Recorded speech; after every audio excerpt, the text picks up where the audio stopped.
Jean Manning is a journalist who stumbled into a strange world when she started asking questions about alternative energy sources and heard the story of an early 20th century inventor named Nikola Tesla. Tesla is almost a cult hero and an overlooked genius, and he has so many inventions that are at the basis of technologies that we have today. She went to a conference on Tesla and had a close encounter with a mysterious scientific researcher who became her deep throat, her Mr. X. He sent me a file of materials about the Bernard Eastlund patent. About a month ago, the U.S. Patent Office granted a patent to a Houston-based scientist, Dr. Bernard Eastlund, for an invention which Dr. Eastlund says could be used to change the weather. Dr. Eastlund says the invention could also be used to disrupt communications all over the world and might be used to destroy or deflect a missile attack. The Eastlund patents had the ring of the mad scientist aspect of Tesla. Tesla talked about this Tesla shield around the planet and talked about particle beam weaponry, something called a death ray. Death ray? Jean wasn't sure where all this was leading until Mr. X called again. And he said, the maniacs are actually going to do it up in Alaska. Mr. X's maniacs were in the U.S. Pentagon, and he was convinced they were conspiring to build Bernard Eastlund's Sky Zapper under the guise of a nice little research project deep in the Alaskan bush called HAARP.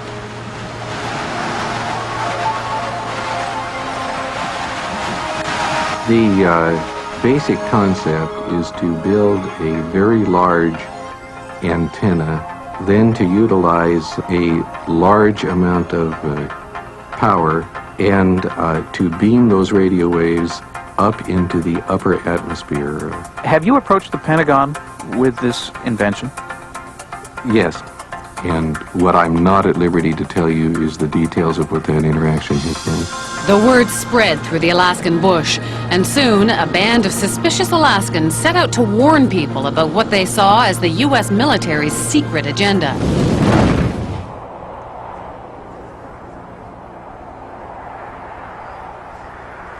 And what you have with HAARP is sort of the universal hammer for geophysical warfare. Nick Begich is the chief conspiracy theorist. So when did you know that you were onto something?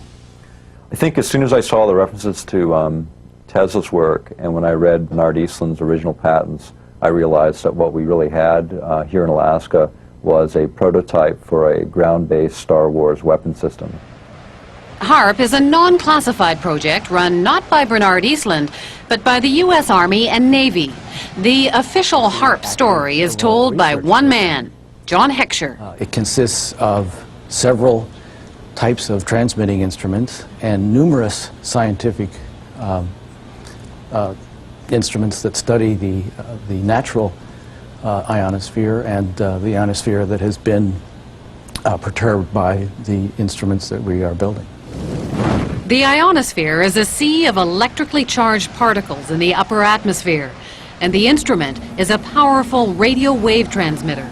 Does it have any military applications? The site itself is strictly a scientific research site. Perhaps the outcome of some of the science, perhaps some of the results, could be applied in to military systems.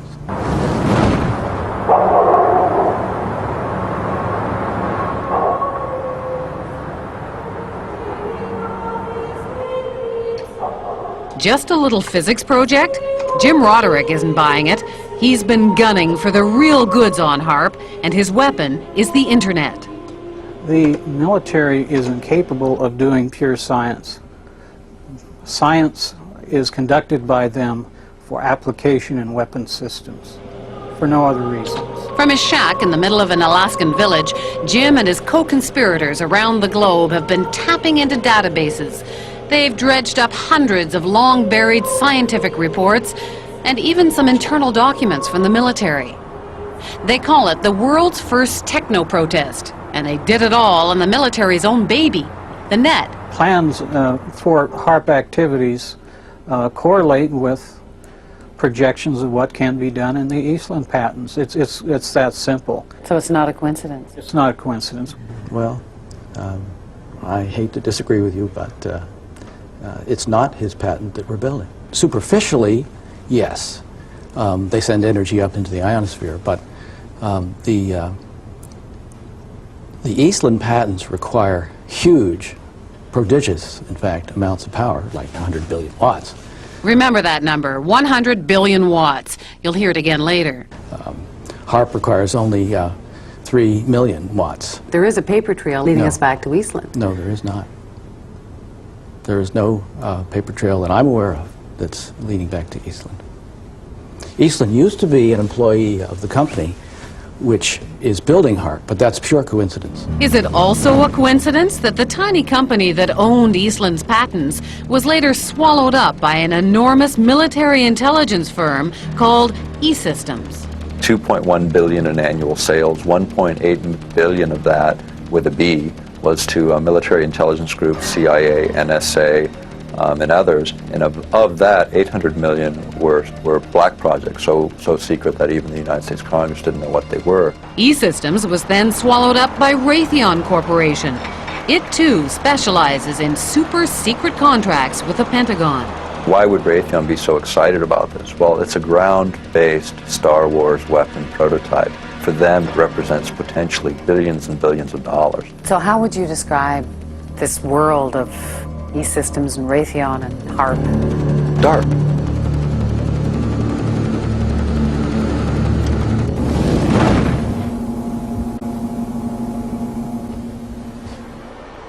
There's a lot of people around here that have a really lot of strange ideas, and I think many of them are pretty bizarre.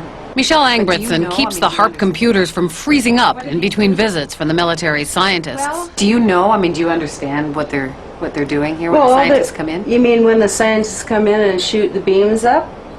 Yeah, they're shooting the beams up, and I think that heats a little small space in the ionosphere, and then you've got guys that are sitting on computers, and you've got people putting up weather poles that measure weather and everything like that. I mean, there's something spooky going on here. There have been claims made by some scientists that that you could heat up the ionosphere and affect local weather. If you were to do Eastland patents, I have no doubt that's the case. Claims are being made that it could disrupt global communications. Global? Yes, No. that it could shut down another country's communication system and enhance your own. Not HAARP. Not HAARP in As it is Alaska. now. No. But you couldn't disable any systems? Those that use, if the systems used a path which was accessible to the HAARP beam, yes. Starting to sound like Eastland's invention to you? Well, remember, John Heckscher says HAARP has nowhere near the power levels Eastland talked about. It seems like this entire thing has been a matter of disinformation. Eric Nashland understands the military. He spent 15 years in the service as a radio engineer. He knows deception. It came to our attention that there was a document, a technical memorandum, I think it was 195 or something like that. And reading right in the front of it, they said that, bottom line, although this is here, it does not constitute publication. It doesn't exist. It basically doesn't exist, so it was kind of like, wow, here's the document that doesn't exist. We're talking several hundred pages of document that, doesn't exist on a project that is completely unclassified and open to the public. We got it through friendly folks in the right spots, but it really lays out, these are notes from a conference that really break down where they were going to use this technology and how this technology was going to be applied. Remember the 100 billion watts debate?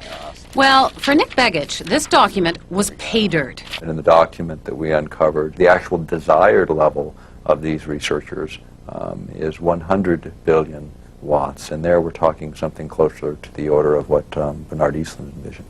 You must be familiar with Technical Memorandum 195, which talks about a desired level of 100 billion watts. Which memorandum?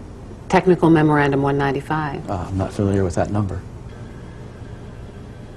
Well, it's about 600 pages. And I mean, you may not acknowledge it because it hasn't been published, but it exists. I've seen it. I don't know what Technical Memorandum 195 is, because I haven't seen it. This is a published document. It's non-released. And it's the word games that John Heckscher plays and the word games the United States military plays, and it's the word games they continue to play, and those are the things that need to end. Zap incoming missiles, disrupt global communications, and engineer the weather. And ready? There's one more. Some people believe the technology being tested here could be used for sinister projects involving humans. Radio waves messing around with people's brain waves. And guess what? The military denies this one, too.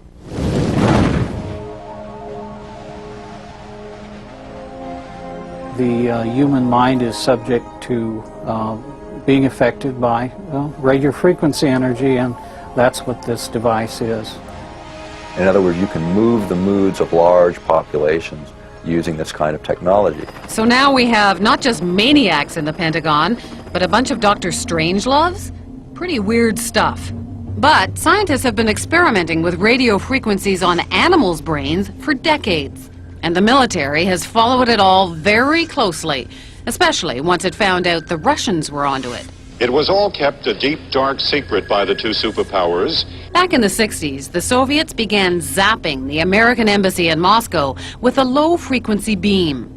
No one knows for sure what they were up to, but one theory is that they were trying to mess with people's central nervous systems. And one report did say the diplomats got depressed a lot. And hey, just think of all the nifty applications against the enemy. Why blow people up when you can drive them crazy? From documents dating back into the early 80s, we see that the military had discussed the possibilities of mind control through radio frequency energy. The possibility is there. The military has studied it. A 1982 Air Force report called radio frequency energy a major new research initiative and said that RF can, quote, disrupt normal purposeful behavior. A 1987 military report called for more research on RF energy as a non-lethal weapon, while pointing out that most of the existing technology is classified. And sure enough, in 1993, there was a big conference at Johns Hopkins University. Here, the entire conference was classified.